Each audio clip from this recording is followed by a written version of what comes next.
Well, let's move on. Let's talk about targeting FLT3. Now, we know that in April of 2017, midostaurin was approved based on the results of the RATIFY trial published by our colleague Rich Stone in New England Journal, where patients who were under 59 years and younger with a FLT3 ITD or TKD mutation were given midostaurin or placebo in combination with standard chemo and consolidation, and then a randomization. The same randomization was maintained for a maintenance, and there was a survival benefit. At 4 years, 51% of patients were still alive with midostaurin compared to 44% with just standard 7 and 3 and HiDAC with the placebo. And again, landmark analysis showed that patients who went on to transplant in first remission after the midostaurin on the midostaurin arm had a better overall survival than patients who went on to transplant after just 7 and 3 with placebo. And so again, very important to be checking PCR for FLT3 ITD and TKD for incorporation of this first generation type 1 inhibitor.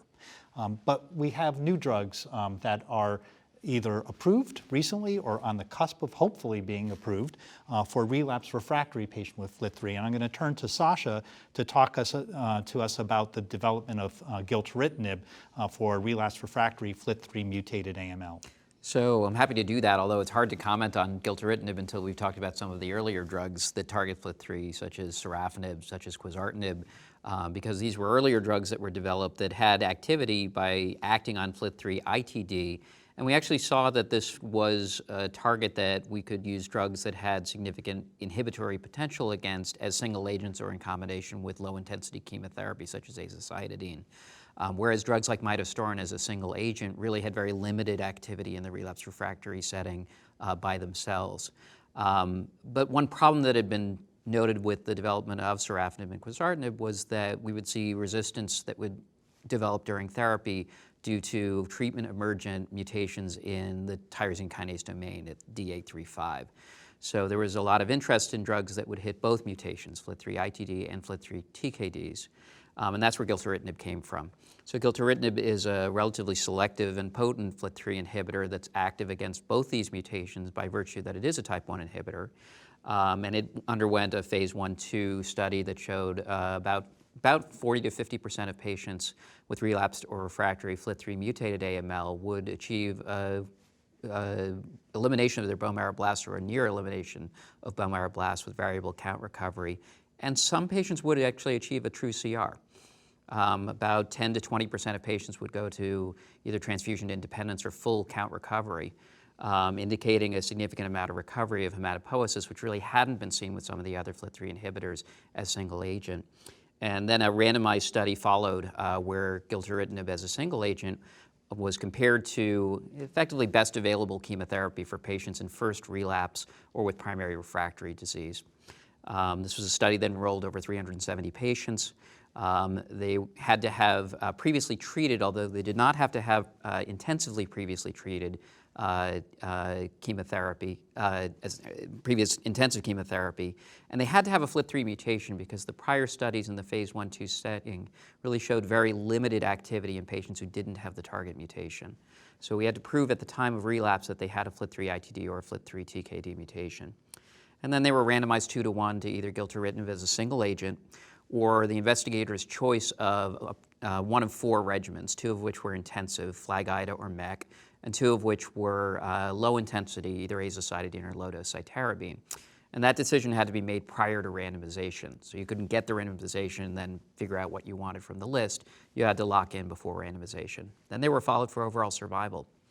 What the study showed was that there was a higher response rate in the gilteritinib arm.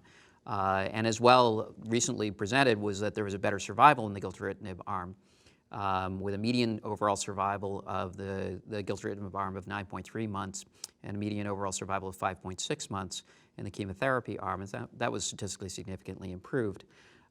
There was also a higher rate of transplantation in the gilteritinib arm, and when we looked also at the patients who went to transplant, those patients were allowed to go back on gilteritinib after engraftment, and they had some of the best survival on the study.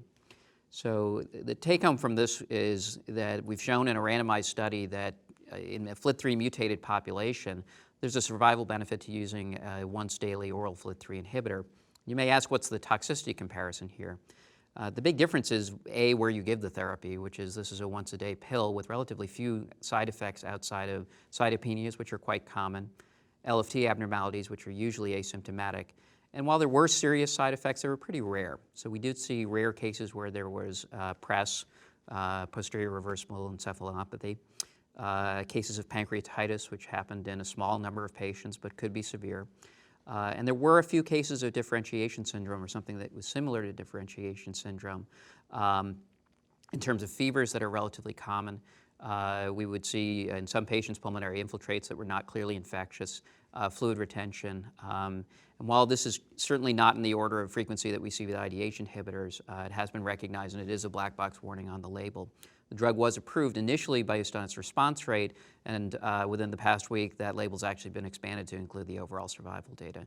So we have a new drug in this setting for relapsed and refractory patients, and it's a nice addition to the armamentarium. But one real important thing take home from this is while we're seeing improved survival, I can't say this problem is fixed. We are seeing patients who respond to the drug and then progress. And the overall survival for the study population as a whole, if you follow them for several years, really does drop down quite low. So the best way to develop these drugs, I think, is by moving them frontline, and those studies are ongoing. So how is it being looked at? Where's the study being looked at frontline? So there's already been a phase 1/2 study that has looked at combinations of 7 and 3 plus gilteritinib for various different anthracycline combinations and also durations of gilteritinib in different doses. So that study is basically completed, and the precog is going to be looking at comparing gilteritinib added to frontline intensive 7 and 3 and IDAC to midostaurin added as is the current standard of care. And a similar study is going on in Europe. And there are other FLT3 inhibitors that are undergoing frontline development. Quizartinib is undergoing frontline development in a similar kind of setting that's placebo-controlled. And crenolinib, which is another type 1 inhibitor, is being compared to midostaurin in a very similar kind of study like I just described. Yeah, if we have time, maybe I'll ask Eunice about the crenolinib data. Yeah, she presented a very controversial abstract, as I remember, at ASH a couple of years ago that got me thinking about the development of that drug as well.